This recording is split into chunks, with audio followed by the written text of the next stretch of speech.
High, আমি Priyanka's cooking passion চ্যানেলে আপনাদের সবাইকে স্বাগত। আজ আমি নিয়ে এসেছি একদম নতুন ও মজাদার সয়াবিন প্যাটিস রেসিপি। এটি খুবই সুস্বাদু ও স্বাস্থ্যকর আর চায়ের সঙ্গে একদম পারফেক্ট। তাহলে চলুন দেরি না করে দেখে নিই আমার আজকের এই রেসিপিটি। সবার প্রথমে এখানে নিয়ে নিচ্ছি 1 বাটি ময়দা। আপনারা যেরকম পরিমাণের প্যাটিসগুলো বানাবেন সেই পরিমাণে ময়দাটা নিয়ে নেবেন। এবার আমি এর মধ্যে দিয়ে দিলাম সামান্য একটু জোয়ান, দিয়ে দিচ্ছি পরিমাণ মতো লবণ, আর দিয়ে দিচ্ছি 3 চামচ সাদা তেল। এবার আমি সব কিছুকে একসাথে ভালোভাবে মিশিয়ে নিয়ে ময়াম দেব। এইভাবে একটু ঘষে ঘষে ময়ামটা দেবেন, তাহলে খুব সুন্দর ময়ামটা দেওয়া হবে। আমার এখানে ভালোভাবে ময়াম দেওয়া হয়ে গেছে। এবার আমি অল্প অল্প জল দিয়ে একটা ডো তৈরি করে নেব। ডোটাকে আমি তৈরি করে নিলাম।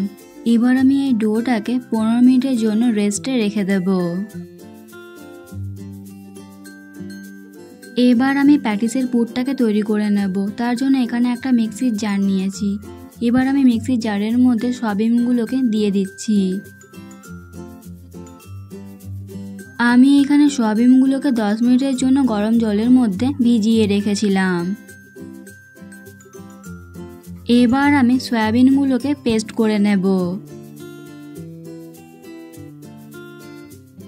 সয়াবিনগুলোকে আমি পেস্ট করে নিলাম, তবে আমি একেবারে মিহি করে সয়াবিনগুলোকে পেস্ট করিনি। একটু দানা দানা রেখেই সয়াবিনগুলোকে আমি পেস্ট করেছি। আপনারা দেখেই বুঝতে পারছেন আমি সয়াবিনগুলোকে ঠিক কীরকম পেস্ট করেছি। এবার আমি গ্যাসের মধ্যে কড়াই বসিয়ে দিয়েছি। কড়াইয়ের মধ্যে দিয়ে দিয়েছি সর্ষের তেল। তেল গরম হলে দিয়ে দিচ্ছি সামান্য একটু গোটা জিরে, আর দিয়ে দিচ্ছি সামান্য একটু কারি পাতা। এখানে আমি কারি পাতাগুলোকে শুকনো করে নিয়েছি, সেই শুকনো কারি পাতাগুলো দিয়ে দিলাম। আর দিয়ে দিলাম কিছুটা পরিমাণ চীনা বাদাম। এবার আমি এগুলোকে একটু নাড়াচাড়া করে নেব। এবার আমি এর মধ্যে দিয়ে দিচ্ছি কুচি করে রাখা আদা, আপনারা চাইলে গ্রেট করেও দিতে পারেন। দিয়ে দিচ্ছি কুচি করে রাখা রসুন, আর দিয়ে দিচ্ছি একটা পেঁয়াজ কুচি। এবার আমি এই সব কিছুকে ভালোভাবে ভেজে নেব। সব কিছুকে আমি ভালোভাবে ভেজে নিলাম। এবার আমি এর মধ্যে দিয়ে দিচ্ছি আগে থেকে পেস্ট করে রাখা সয়াবিনগুলো।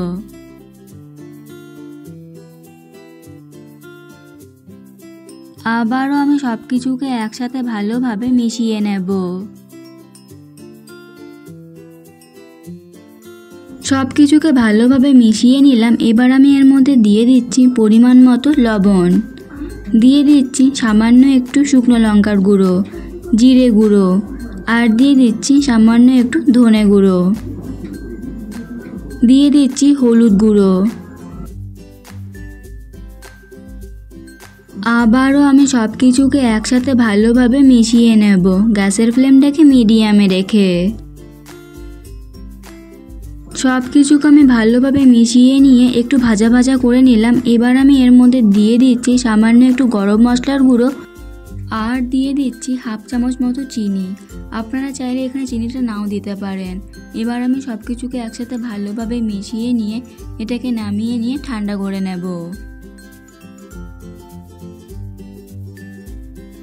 এবার আমি ডোটাকে আবারও একটু ভালোভাবে মেখে নেব। আপনি যদি আমার চ্যানেলে নতুন হয়ে থাকেন তাহলে ভিডিওটি দেখতে দেখতেই আমার চ্যানেলটিকে সাবস্ক্রাইব করুন এবং পাশে থাকা বেল আইকনটি অন করে দিন আর নতুন নতুন ভিডিওর আপডেট পাওয়ার জন্য। এবার আমি এখানে বেলন চাকির মধ্যে একটা লেচিকে নিয়ে নিলাম। এবার আমি লেচিটাকে রুটির মতো করে বেলে নেব, তবে কোনো রকম ময়দা বা তেল না দিয়েই। রুটির মতো করে বেলে নিলাম। এবার আমি একটা চাকু দিয়ে চারপাশ দিয়ে কেটে নিয়ে এটা চারকোনা শেপে তৈরি করে নেব।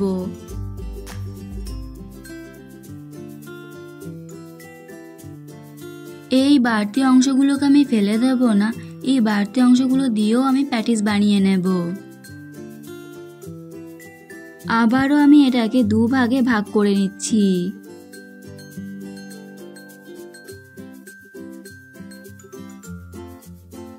এবার আমি প্রথমে একটা লেয়ার নিয়ে নিলাম। এবার আমি এর ওপরে একটু তেল দিয়ে দিলাম। তেলটাকে ভালোভাবে চারিপাশে লাগিয়ে নিচ্ছি। এবার আমি এর ওপর থেকে দিয়ে দিচ্ছি সামান্য একটু ময়দা। ময়দাটাকে আমি ভালোভাবে চারিপাশে লাগিয়ে নেব। এবার আমি ওপর থেকে আরও একটা লেয়ার দিয়ে দিলাম। এভাবে আমি সবকটা লেয়ার দিয়ে দেবো আর এভাবেই তেল আর ময়দা একটু লাগিয়ে নেব।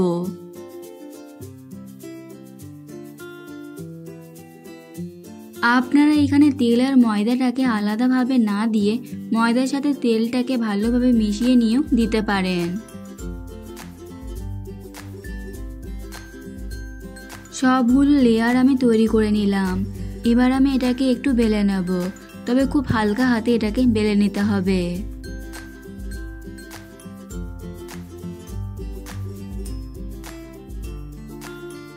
এটাকে আমি একটু বড় করে ভালো করে বেলে নিলাম।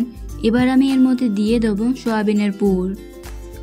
আমি এখানে 1 চামচ করে পুর দিচ্ছি, আপনারা আরও বেশি বা কমও দিতে পারেন।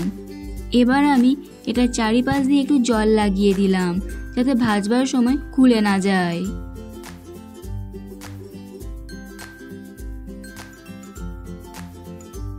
এবার আমি এটাকে দুপাশ দিয়ে ভালোভাবে মুড়ে দেব।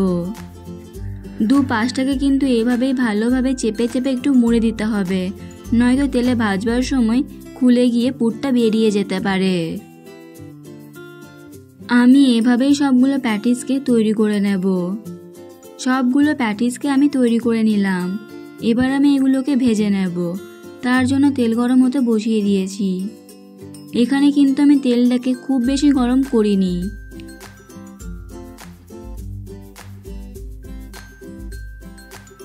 এবার আমি প্যাটিসগুলোকে উল্টে পাল্টে ভালোভাবে ভেজে নেব আর মাঝে মাঝে গরম তেলটাকে এইভাবে একটু প্যাটিসের ওপরে ছড়িয়ে দেব, তাহলে লেয়ারগুলো খুব সুন্দরভাবে খুলে যাবে। প্যাটিসগুলোকে আমি উল্টে পাল্টে ভালোভাবে 2 পিঠই ভেজে নিলাম। এবার আমি এগুলোকে তেল ঝরিয়ে তুলে নিচ্ছি। আমি এভাবেই সবগুলো প্যাটিসকে ভেজে নেব। দেখুন কি সুন্দর মুচমুচে আর সুস্বাদু সয়াবিন প্যাটিস তৈরি হয়ে গেল। গরম গরম চায়ের সাথে পরিবেশন করুন আর উপভোগ করুন। চলুন আমি আপনাদেরকে একটা প্যাটিস দেখিয়ে দিচ্ছি, তাহলে আপনারা বুঝতে পারবেন প্যাটিসগুলো ঠিক কতটা মুচমুচে হয়েছে আর ভেতর থেকে কত সুন্দর হয়েছে। যদি আপনাদের ভালো লাগে তাহলে লাইক, কমেন্ট আর শেয়ার করতে ভুলবেন না। আর নতুন নতুন রেসিপির জন্য প্রিয়াঙ্কাস কুকিং প্যাশনকে সাবস্ক্রাইব করুন। দেখা হবে পরের ভিডিওতে। ততক্ষণ ভালো থাকুন, সুস্থ থাকুন।